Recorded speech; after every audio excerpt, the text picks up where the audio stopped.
दोस्तों आज हम सूर्य सेकंड हाउस की बात करेंगे। हम स्टेप बाय स्टेप चलेंगे अभी और सारे प्लैनेट्स के ऊपर मैं आपको अपना एक्सपीरियंस शेयर करूंगा, अपनी नॉलेज शेयर करूंगा। और आज सूर्य सेकंड हाउस, कोई भी लगन हो, कोई भी राशि हो, सूर्य सेकंड हाउस वाले लोग क्या होते हैं, कैसे होते हैं, क्या पर्सनैलिटी होती है, जीवन कैसा होगा, लाइफ कैसा होगा, आज इस छोटे से वीडियो में हम पूरी चर्चा कर लेंगे। सूर्य सेकंड हाउस के लोग दिखने में बहुत ही सुंदर, बहुत अट्रैक्टिव पर्सनैलिटी होती है उनकी, और एक रोबदार व्यक्तित्व जिसे मैं कहता हूँ सूर्य सेकंड हाउस वाला। हालांकि ये शुक्र का घर है, शुक्र और सूर्य का हमेशा आपस में वैर होता है। ऐसे लोगों का जो अपने स्पाउस के साथ रिलेशनशिप जो होता है वो हमेशा ही अनचाहा होता है। कमाल की बात ये होती है, यानी कि वो रिलेशनशिप जैसा भी हो, अंदर से कहीं ना कहीं पूरे जीवन जो है वो एक डिससेटिस्फैक्शन बनी रहती है। और जो है हैप्पीनेस कुल मिला के उस रिलेशनशिप को लेकर के नहीं आती है। और सूर्य जब शुक्र को बर्न करता है तो हमेशा ही सूर्य ही करता है। तो जिस व्यक्ति की कुंडली में सूर्य होगा तो वही व्यक्ति ऐसे रिलेशन में वो खुद कभी भी शांत नहीं हो पाता। खुद कुछ भी उसको मिल जाए, पूरी दुनिया को ग्रैब कर लेना चाहता है। जितना उसे मिलता जाता है उसे कम ही लगता है। उसे कोई कितना भी प्यार दे ले, उसे हमेशा कम लगता है। व्यक्तित्व भले ही कितना भी आकर्षक हो, अगर हम उसको लेकर के अपने अहंकार में अगर हम गलत कर्म करने लगते हैं तो फिर जीवन अपना तो हम खराब करते हैं और दूसरों का भी करते हैं। ऐसे लोगों के पास बहुत पैसा आता है, बहुत ज्यादा पैसा ऐसे लोगों के पास आता है। हर चीज जो है ना, बिना बिना किसी एफर्ट के, जिनका सेकंड हाउस में सूर्य होता है, बहुत ज्यादा उन्हें मेहनत नहीं करनी पड़ती कुछ भी पाने के लिए। प्रारब्ध इतना स्ट्रांग होता है धन के मामले में कि बिना कुछ करे ही उनको सब कुछ बहुत आसानी से मिलता चला जाता है। और जब वो सूर्य को अपना खराब कर लेते हैं, यानी कि वो जल्दबाजी में और अपने ओवर ग्रीड और ओवर लालच के चक्कर में वो अपने जीवन, आत्मा का कारक है सूर्य, यानी कि वो आत्मा को ही दोष यहाँ पर लगा लेते हैं अपनी। क्योंकि उनको हर चीज पाने की इतनी जल्दी होती है, इतनी ग्रीड होती है उनको हर चीज की, कि बस वो सिर्फ अपने ही बारे में सोचते हैं कि मेरी लाइफ कैसे चल रही है। मुझे मुझे इस किसी भी जो भी चीज हम अपनी लाइफ में करते हैं तो उसमें मैं जो भी एफर्ट दे रहा हूँ, जो मैं अपना टाइम लगा रहा हूँ, उसका पे आउट क्या आ रहा है। अगर पे आउट उनको नहीं मिलता तो इमीडिएटली वो बड़े से बड़े रिश्ते से भी क्विट आउट कर जाते हैं। तो होता क्या है, बाद में जाकर के यही सूर्य सूर्य एक पाप ग्रह है, गर्म ग्रह है। और बाद में जाकर के जीवन के जब एक ऐसा समय आता है जब वो उस वस्तु को, उस रिश्ते को खो चुके होते हैं, तब जाकर के उन्हें एहसास होता है कि उन्होंने क्या खोया। और उस वक्त सच में उनके दुख को सुनने वाला भी कोई नहीं होता।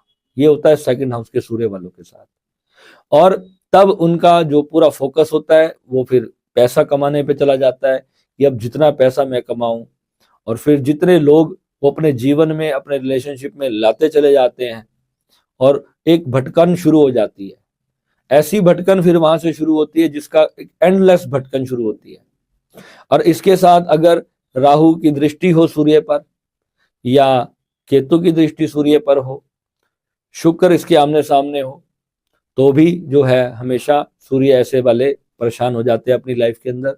मगर फिर भी इनको बिना एफर्ट के पैसा इनके जीवन में बरसता चला जाता है। स्ट्रगल भले ही कितनी करें, पैसा इनकी लाइफ में बहुत आता है। और जितने भी आपने एस्ट्रोलॉजर सुने होंगे वो फॉरेन सेटलमेंट के लिए हमेशा 12th हाउस को देखते हैं कि 12th हाउस क्या क्या कह रहा है इंसान का, या फिर हमारा 9th हाउस क्या बोल रहा है फॉरेन जाने के लिए, या फॉरेन में बसने के लिए, वहां पर अपना घर खरीदने के लिए, या जॉब या अपना बिजनेस सेटलमेंट करने के लिए। जो है सारी जितनी भी एस्ट्रोलॉजी है वो 9th हाउस को और 12th हाउस को कंसीडर करती है। मगर मैं आज आपको बताता हूँ सेकंड हाउस का जो सूर्य होता है, इसका इतना बड़ा रोल होता है फॉरेन सेटलमेंट में। अधिकांश लोग जो सेकंड हाउस का सूर्य लेके बैठे होते हैं, अगर वो जरा सा भी ट्राई करे कि मुझे फॉरेन सेटलमेंट करनी है, अगर मन में वो विचार भर ले आए, तो उनको अपने आप अपॉर्चुनिटीज आनी शुरू हो जाती हैं। वो अपने आसपास देखेंगे कि कितने लोग उनकी रिश्तेदारी में, उनकी जानकारी में जो है वो फॉरेन में रहते होंगे। और ये जब वहां पर पहुंच जाते हैं ना, तो वहां जाकर के फिर ये सिर्फ अपने बारे में नहीं सोचते, फिर ये अपने परिवार के बारे में भी सोचते हैं। जो भी इनके या गरीब भाई बहन हो या कोई असहाय हो, जो इन छोटी कंट्रीज में रहते हैं, इंडिया जैसी कंट्रियां हो, नेपाल हो, पाकिस्तान हो, कहीं से भी आप सुनते हो मेरे को, तो अगर आपका सेकंड हाउस में सूर्य होगा और अगर आप फॉरेन में सेटलमेंट कर लेते हो और अगर आपका सूर्य अच्छा है, शुभ अवस्था में है, तो आप अपने परिवार को भी चाहोगे कि वो भी आपके पास आ जाएं, वो भी यहाँ पर बाहर जाकर के एक अच्छा जीवन जिए। आपकी ये सोच हो जाएगी। मगर यहाँ पर सूर्य आपको खुद को जो है वो बहुत ज्यादा सेटिस्फैक्ट्री रिस्पॉन्स नहीं देगा, क्योंकि यहाँ पर आपके जो स्पाउस हैं उनके साथ आपका रिलेशन अच्छा नहीं रहेगा। हर बात पे, कोई ना कोई बात पे, या आपका जो फिजिकल रिलेशनशिप होगा, आपको अनचाहा रिश्ता फेस करना पड़ेगा। यानी कि जो सेक्सुअल रिलेशनशिप होता है एक हस्बैंड वाइफ का, वो अनचाहे टाइम पर, अनचाहे समय पर आपको उनके साथ जीना पड़ता है, जिसकी वजह से आप उस रिश्ते से परेशान हो जाते हो। जब सूर्य आपका बहुत ज्यादा स्ट्रांग होगा, यहाँ पर आपकी संतान बहुत अच्छी होगी, आपकी संतान को बहुत अच्छी पढ़ाई करने का अवसर मिलेगा। पुत्र संतान होती है, दो दो तीन तीन पुत्र मैंने देखे हैं सेकंड हाउस के सूर्य वालों के। अधिकांश मैंने 80% मेरे पास कुंडलियां आती हैं, मैं उनको सीधा बोलता हूँ आपके 2 बेटे हैं या 3 बेटे हैं, कईयों के 4-4 बेटे होते हैं। वो कहते हैं हमें एक बेटी की चाह थी, पर हमें तो दूसरा भी बेटा हो गया, फिर हमने तीसरी के लिए अटेम्प्ट किया, तीसरी बेटी हो जाए तो तीसरा भी बेटा हो गया। तो ये होता है सेकंड हाउस के सूर्य का।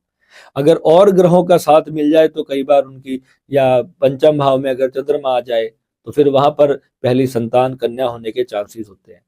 इसलिए एस्ट्रोलॉजी में हमेशा हमें पूर्ण कुंडली का एनालिसिस करना पड़ता है। अब मेरे साधकों के बहुत मेरे पास मैसेज आते हैं, गुरुजी एक एक ग्रह करके वीडियो बनाओ। समय नहीं होता, मैं चलते फिरते वीडियो बनाता हूँ तो मजा नहीं आता मेरे को। तो आज मैंने कहा चलो सेकंड हाउस का, अब पहले फर्स्ट हाउस पे बनाया था, तो आज मैंने आपको सेकंड हाउस का बताया। अब यहाँ पर जब ये लोग अपने इन चीजों पे, अपने धन पे, अपने अपने सौंदर्य पे, या अपने परिवार पे, अपने गाड़ियों पे, अपने वाहन पे, अपने मकान पे, हर चीज जो है इनको दुनिया से प्लस चाहिए। यानी कि मेरे पड़ोसी के पास अगर 20 लाख की गाड़ी है, तो मेरे पास तो 25-30 की तो होनी चाहिए। यानी कि मेरे को उससे अच्छी चीज होनी चाहिए। अगर फ्रेंड सर्कल में कहीं गए, अगर लेडीज हैं और उन्होंने अगर सामने देखा कि फ्रेंड ने कोई ज्वेलरी पहन रखी है 2 लाख की, तो मेरे पास 4 लाख की होनी चाहिए। ये सोच वहां पर बन जाती है। एक्सेसिव लोगों से फायदा उठाने का एक भूत सवार होता है, और अपनी इसी ग्रीड के कारण अपनी जिंदगी के सबसे कीमती रिश्तों को ये लोग खो देते हैं। और बाद में जब इनको एहसास होता है कि मैंने जीवन में क्या खोया है, और तब जाकर के इनको, इनके आंसू पोंछने वाला भी फिर कोई नहीं होता। और ईगो इनकी इतनी जबरदस्त ईगो होती है कि इस चीज से, मैंने जो छोड़ा है, मैंने जो खोया है, मैंने जो अनिष्ट किया है, तो उसको फिर ये अपने मन को ये समझाने के लिए भी जो है, हमारे वैदिक एस्ट्रोलॉजी इसके बारे में क्या बोलती है कि फिर ये लोग हमेशा अपने आप को खुश दिखाने का प्रिटेंड करते हैं कि मैं बहुत खुश हूं। बहुत ज्यादा चालाक होते हैं, बहुत ज्यादा चुप होते हैं ऐसे लोग, ज्यादा इतनी ज्यादा बात नहीं करते। हालांकि सूर्य जो है एक गर्म ग्रह है, ये लोग दिलेरी से अपनी बात बोलते हैं, मगर ये बिना तोल मटोल के हर एक चीज में जब तक उन्हें फायदा नहीं दिखता, ये मुंह से कोई बात नहीं बोलते। यही इन लोगों की सबसे बड़ी खासियत होती है। इंग्लिश में एक शब्द है नार्सिसिज्म। नार्सिसिस्ट वो लोग होते हैं जो अपने फायदों के लिए अपने किसी भी रिश्ते का नाजायज फायदा उठा लेते हैं। ये वो लोग होते हैं जिनका सूर्य सेकंड हाउस में होता है। यहाँ पर मेरी बातों का बुरा मत मानिएगा, यहाँ पर मेरा वो एस्ट्रोलॉजिकल रिसर्च है जो मैंने सैकड़ों कुंडलियों पर करने के बाद, एनालिसिस उनको देने के बाद, मेरा एक भी साधक जो भी मेरे पास आता है, मैं उन्हें जब कहता हूँ कि आपके जीवन में ये चीज है, एस्ट्रोलॉजी में जरूरी नहीं है कि हर बात एकदम एग्जैक्ट सच होगी, ऐसा कभी भी नहीं होगा, मगर 80 to 90% जन्म कुंडलियों में ये बातें बिल्कुल हमने सच पाई हैं। और ये होता है, हमें इसलिए बोलना पड़ता है क्योंकि कई बार किसी बहुत अच्छे प्लेनेट का सहयोग वहां पे मिल रहा होता है। अब आप कहोगे गुरुजी मेरा तो सूर्य सेकंड हाउस में है, मेरा तो फॉरेन सेटलमेंट नहीं हुआ, मेरे पास तो इतना इनकम भी नहीं है, तो वहां पर आप देखो उस कुंडली में बृहस्पति बहुत ज्यादा अशुभ होगा। सूर्य का मित्र बृहस्पति जो है जीवन में, मैं आपको पहले भी बताया कि 5 ग्रहों को होल्ड करता है, 5 भावों को होल्ड करता है, सॉरी जो लगन भाव है, आपका जो पंचम भाव है, जो सप्तम भाव है, आपका जो 9th हाउस है, 11th हाउस है और 12th हाउस है, सॉरी सप्तम नहीं है, 9th और 11th और 12th, ये भाव जो है बृहस्पति यहाँ पर अपना पूरा पूरा होल्ड रखता है। और जिसकी कुंडली में बृहस्पति अच्छा नहीं होगा ना, तो उसको इन सारी चीजों का अच्छा फल नहीं मिलेगा। शुक्र बुध अगर ऐसी स्थिति में कई बार साथ आ जाए, तो ये लोग इतने ज्यादा नार्सिसिज्म पे उतर जाते हैं कि अगर आज किसी कारण ये अपने एक प्रेमी से, बॉयफ्रेंड से या गर्लफ्रेंड से नहीं मिल पा रहे, तो इमीडिएटली एक ही टाइम में ये 3-3, 4-4, 5-5 रिलेशनशिप्स में भी चले जाते हैं। वो ये सोचते हैं कि ये अवेलेबल नहीं है तो कोई बात नहीं, ये तो मेरे पास अवेलेबल है। इमीडिएट भावनाओं की कोई कदर इन लोगों को नहीं होती है। ये इस सेकंड हाउस के सूर्य का सबसे बड़ा दुष्प्रभाव है, और जो इंसान को आगे चल करके इसका बहुत बुरा फल देता है। अगर आपके सर के बाल झड़ने लग जाए तो आप समझ लेना कि सूर्य आपका अस्त होना शुरू हो चुका है। ये पहली पहचान है। मैं लोगों को समझाता हूं कि अपने सूर्य और बृहस्पति की चीजों को कभी भी खराब मत करो। जिनके पास अपने डेट ऑफ बर्थ और टाइम नहीं है ना, वो सिर्फ इन चीजों से पहचान सकते हैं अपने शरीर में क्या रोग आ रहे हैं।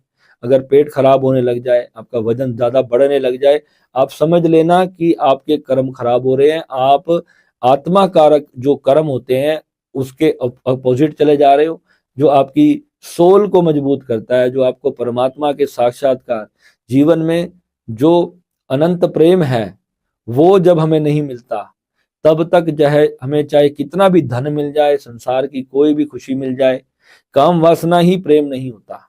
सूर्य सेकंड वालों को इस चीज को समझना चाहिए कि कितने लोग आते हैं आजकल। पहली प्रॉब्लम मैं देखता हूँ हर बच्चों की, लड़के लड़कियों की पहली प्रॉब्लम जो होती है वो अपनी मैरिड लाइफ को लेके, या अपनी अगर कोई गर्लफ्रेंड बॉयफ्रेंड है जो भी शादी प्लान कर रहे हैं। ऐसे कितने सारे लोग हैं जिनके जो अलग जाति के लोगों से प्रेम करते हैं और उनके घर वाले शादी के लिए अलाउ नहीं करते। तो मैं पहले कहता हूँ, मैं एक लव लाइफ के ऊपर एक बहुत अच्छा वीडियो करने वाला हूँ, ताकि पूरी डीपली आप इस चीज को समझ लेना कि कब आपके जो है प्रेम संबंध जो है वो आपके विवाह में बदलेंगे और विवाह कामयाब होगा भी या नहीं होगा। क्योंकि हमारे सूर्य का हमारी इज्जत, हमारे मान प्रतिष्ठा, जो भी हम हैं, हमारा जो सम्मान हमें मिलता है, जो वो सारा सूर्य पर निर्भर करता है, हमारे सूर्य की स्थिति पर। अगर जब भी वर्षफल में सूर्य को दंड पड़ रहा है, राहु ने या किसी भी शनि ने उसके साथ आ गया या उसके सामने उसके ऊपर दृष्टि कर ली, तो फिर जो है कुछ ना कुछ ऐसी घटना घट जाती है कि यानी कि आपका प्रिय से प्रिय संबंध खराब हो जाता है। और जब वो ग्रह चला जाता है अपना काम करके अपने गोचर से, वो अपनी जब राशि परिवर्तन फिर से कर लेता है, तो आपकी अवस्था फिर पहले जैसी हो जाती है। तब आपको फिर अपनी गलतियों का एहसास होने लगता है कि मैंने ये अपने सारे परिवार में भी गलत किया, मैंने और लोगों की लाइफ में भी इस चीज को गलत किया। जैसे ही आपका ग्रह बदलेगा, आपके विचार, आपके मन की परिस्थिति बदलती चली जाएगी। मगर ध्यान और प्रेम, ये दो चीजें, जिसका सूर्य शुभ नहीं होता उसे कभी प्राप्त नहीं होता। इसलिए मैं अपने हर साधक को एक उपाय अवश्य कहता हूं कि गौ माता को गुड़, जहां भी आपको मौका मिले, गौ माता को गुड़ अवश्य खिलाते रहें। इससे आपके मन में प्रेम का कमल खिलेगा। क्योंकि आपका जब एंगर, जो आपकी जो ईगो, आपका गुस्सा, जो सूर्य खराब होने के कारण पनपता है, जब आप ये दान पुण्य नहीं है, ये गौ माता को जब आप गुड़ खिलाते हो, तो आपके ऑरा में से सूर्य की इतनी ज्यादा नेगेटिव एनर्जी अचानक से कम होने लगती है, आपको पता भी नहीं चलेगा। आपका मन कितनी जल्दी से शांत होने लगेगा। कोई आपका कितना भी बुरा करता जाएगा, वो कर्म उसने अपना खुद ही भुगतना है। ये मत सोचो कि भगवान उसे सजा दे तब जाकर के तुम्हारे मन को शांति पड़ेगी। कोई आपका बुरा करेगा तो भगवान के हाथ में बहुत बड़ा एक अदृश्य तराजू है, और इस दुनिया में एक भी व्यक्ति अपने कर्म से बच नहीं सकता। ये बिल्कुल अटल सिद्धांत है। हम पंचम भाव से जब देखते हैं कि पूर्व जन्मों का कोई भी ग्रह जब पंचम भाव में आता है जिसी कारण, तो सारी घटनाएं वही घटती हैं जो पंचम भाव में वो ग्रह उसके लिए प्रेडिक्ट कर रहा है। जो एस्ट्रोलॉजी कह रही है, तो पूर्व जन्मों के कारण उसको कार्मिक रिलेशनशिप सबसे ज्यादा फिर फेस करने पड़ेंगे। और सूर्य जब तक खराब नहीं होगा, तब तक आपके मन को, आपकी आत्मा को आघात नहीं लग सकता। यानी जो भी पूर्व जन्म से आया हुआ रिश्ता अगर आपको पीड़ा पहुंचा गया या पहुंचा रहा है तो आप ये समझ लेना आपकी कुंडली में सूर्य खराब है। ये इंडिकेशन है कि पूर्व जन्म में मेरे से कुछ ऐसी भूल हुई है जिसके कारण भगवान ने अब मुझे दंड देने का चुन लिया है। तो फिर इससे नेगेटिव नहीं होना, यानी अब क्या कर्म करना है, अब वो अच्छे कर्म करने हैं कि जिससे फिर से भगवान मेरे को कोई भी ऐसी तकलीफ जो मेरी आत्मा को दुखाए, यानी मेरा फिर एक और कर्म संबंध बन जाए और फिर से मुझे किसी व्यक्ति से बदला लेने के लिए फिर से जन्म लेना पड़े, ये हमें नहीं करना। एस्ट्रोलॉजी और अध्यात्म, इसको जब आप जोड़ दोगे तो आपको ये पता चलेगा, जैसे जैसे आप अपने कर्मा को समझते चले जाओगे कि ये जो हुआ ये किसी कारण से हुआ, तो फिर आपकी लाइफ अपने आप बहुत प्यारी होती चली जाएगी। सेकंड हाउस में सूर्य बहुत अच्छा होता है, बहुत शुभ होता है। विदेशों में ले जा करके आपको अपने परिवार से भले ही दूर कर दे, मगर वहां पर पे जा करके आपको एक अच्छी लाइफ देता है। सिर्फ नेगेटिव इफेक्ट्स नहीं है, इसके पॉजिटिव इफेक्ट्स हैं। अपनी जन्मभूमि से दूर, जरूरी नहीं है कि आप अपना देश छोड़कर किसी दूसरे देश में ही चले जाओगे। हो सकता है यदि आप दिल्ली में रहते हो तो मुंबई शिफ्ट हो जाओ, आप चेन्नई में शिफ्ट हो जाओ, यानी अपने घर से दूर ले जाता है। और 9th हाउस में अगर कोई चर राशि का ग्रह है, जैसे कि चंद्रमा आ गया मान लो, और 12th हाउस में राहु चला गया, मंगल चला गया, तो फिर आप 7 समुंदर पार भी चले जाओगे। तो ये सारे ग्रहों का कॉम्बिनेशन तय करता है। और फिर पीरियड की बात करें कि किस पीरियड में जाओगे, जब उस ग्रह की दशा आएगी, जब उस ग्रह की अंतरदशा आएगी। तो जब हमें अपने प्लैनेट्स को पता होता है तो अपने उस योग के समय में ही आपको ट्राई करना चाहिए। अब मान लो 4th हाउस किसी का बहुत ज्यादा स्ट्रोंग होगा तो ऐसे लोगों का फिर फॉरेन सेटलमेंट नहीं हो पाता, क्योंकि भगवान चाहते हैं कि उनको अपनी जन्मभूमि पे ही सारे सुख उनको देता है भगवान। और दुख जो आता भी है ना इस सूर्य से रिलेटेड, ये थोड़े से पीरियड का होता है। और आपको भगवान ने इतना अच्छा सूर्य दिया, इसका कभी घमंड नहीं करना। और अपने जीवन में आए लोग जो भी आपको प्रेम करते हैं, जो आपको प्यार करते हैं, वो ये समझना कि आपके ही पूर्व जन्म के कर्मों के कारण आपको इतने सारे लोग आपको प्यार करते हैं। मगर जब आप इसका इनकार करने लगोगे, लोगों की भावनाओं की कदर नहीं करोगे, तो फिर वहां पर क्या होगा, यही सूर्य आपका इतना बुरा फल देगा कि आप जिसका अंदाजा भी नहीं लगा सकते। क्योंकि एस्ट्रोलॉजी इसको क्लियरली कहती है कि जैसे ही हमने जिस भाव में हमारा सूर्य पड़ा है, उस भाव की चीजों को लेकर अहंकार किया, सूर्य उसी समय खराब फल देना शुरू कर देता है। वो फिर कोई ऐसी मेजर बीमारी लगा देता है, और या फिर कुछ ऐसा बड़ी घटना जीवन में करवा सकता है कि जो फिर पूरी उम्र हमें फिर पछताना पड़ता है। तो सेकंड हाउस का सूर्य आपको इंटेलिजेंट बनाता है, आपकी वाक चतुरता जो है, बात करने की जो आपकी शैली है, आपको स्पीच जो है आपको देने की पावर देता है। आप हजारों लोगों के बीच में दबंगी से अपनी बात बोल सकते हो, आपको डर नहीं लगेगा। ये सेकंड हाउस के सूर्य की पावर है आपकी, इसको आपको पहचानना है। और इस चीज को आप अपने जो स्पीच को आप अपना व्यवसाय बना सकते हो। लाइक मैं यूट्यूब पर बैठा हूं, यहाँ पर मैं सिर्फ अपनी बात आपको बचा रहा हूँ। स्पीच करने के लिए भी आपको नॉलेज की जरूरत होती है, और सेकंड हाउस का सूर्य आपको प्रबल नॉलेज देता है, यानी कि इंटेलिजेंसी इतनी अच्छी देता है। अगर आप बुद्ध को भी अच्छा कर लेंगे साथ साथ, तो यही सूर्य आप अगर स्पीच देते वक्त, अपनी बात करते वक्त, अगर अपनी ग्रीड और लालच को छोड़कर अपने उसी रिश्तों से कुछ भी एक्सपेक्ट नहीं करोगे, लोग आपके लिए अपनी जान देने को तैयार होंगे। मगर जैसे ही आपने दिखाया कि आपने कहीं पर कुछ लालच किया, कहीं आपने अपने रिश्ते से बढ़कर अपने पैसे को या अपने किसी भी इच्छा को बड़ा रख दिया, तो फिर आप देखोगे यही सूर्य आपके उस रिश्ते को तो खत्म करेगा ही करेगा, मगर आपको बाद में उससे बेचैनी होगी, आपकी रातों की नींद खराब हो जाएगी, और फिर जो है आप फिर एक और रिश्ता ढूंढेंगे। ऐसे ही करते करते आप, कितनी बार ऐसे लोगों के ब्रेकअप्स मैंने देखे हैं, होते ही चले जाते हैं। कितने लोग मेरे पास आते हैं, भैया 5-6 बार ब्रेकअप हो गया और अभी तक मेरी लाइफ में स्टेबल रिलेशनशिप नहीं बन पाई है। और कारण क्या है, गुस्से में कुछ बोल दिया और इतना इतना खराब हो गया कि बस अब जो है सामने से मैं उम्मीद ही नहीं कर सकता कि वो व्यक्ति मेरे लिए अच्छा करेगा। मगर फिर भी यहाँ पर सूर्य आपका लकी रहेगा, क्योंकि भगवान ने आपको एक स्ट्रांग पोजीशन दी है, और इसका हमेशा आपको सदुपयोग करना चाहिए और भगवान का शुक्रिया अदा करना चाहिए कि मेरे को इतना अच्छा प्लैनेट मिला। और अगर किसी पे किसी पाप ग्रह की दृष्टि है तो उसके आप उपाय करवाएं। अपनी कुंडली एनालिसिस करवा करके आप देख सकते हैं कि कहां से मेरे इन सारे शुभ फलों में कमी आ रही है। सिर्फ अपनी ईगो छोड़ देनी है, अपना अहंकार छोड़ देना है, सबसे अनंत प्रेम करना है। यही सेकंड हाउस का सूर्य आपको, आपके बच्चों को एक बहुत अच्छा जीवन देगा। इतनी प्रॉपर्टीज, इतनी लैंड्स आपको देगा, आप संभालते संभालते थक जाओगे। इसको जितना स्ट्रॉन्ग करोगे, जितना शुभ करोगे, क्योंकि अगर आपने लोगों की बददुआएं लेना शुरू कर दी अपनी ईगो के कारण, तो फिर आपका ये फल, आपको अपनी संपत्ति का भी फल नहीं प्राप्त होगा। यानी होगा तो सब कुछ, मगर आप फिर भी किरायों पर धक्के खाते फिरोगे। तो ये चीज आपको करनी है। आपका भगवान ने इतना स्ट्रॉन्ग ग्रह दिया है तो उसको और अच्छा करना है। ऐसे में आप सिद्ध करके एक माणिक्य स्टोन आप धारण कर सकते हैं, जो आपको बहुत अच्छा फल देगा। मगर उसके लिए आप एक बार मेरे से कांटेक्ट कर लेना। मैं कुंडली आपकी एनालिसिस करने के बाद ही, मैं स्टोन्स के लिए मैं ऐसे किसी को भी नहीं बोलता कि आप कोई भी स्टोन मंगवा लो, क्योंकि स्टोन जब वर्षफल में ग्रह अगर खराब होगा तो उसको उतारना भी होता है। वो सारी चीजें आपको समझनी होती हैं कि कब कब मुझे पहनना है और कब मुझे उतार देना है। मैं तो अपने किसी भी साधक को कोई भी स्टोन पहनाता हूँ तो कम से कम मैं देखता हूँ कि 10 साल तक तो उसे ना उतारना पड़े, तभी हम पहनाते हैं। अदरवाइज हम स्टोन का उपाय कराते ही नहीं।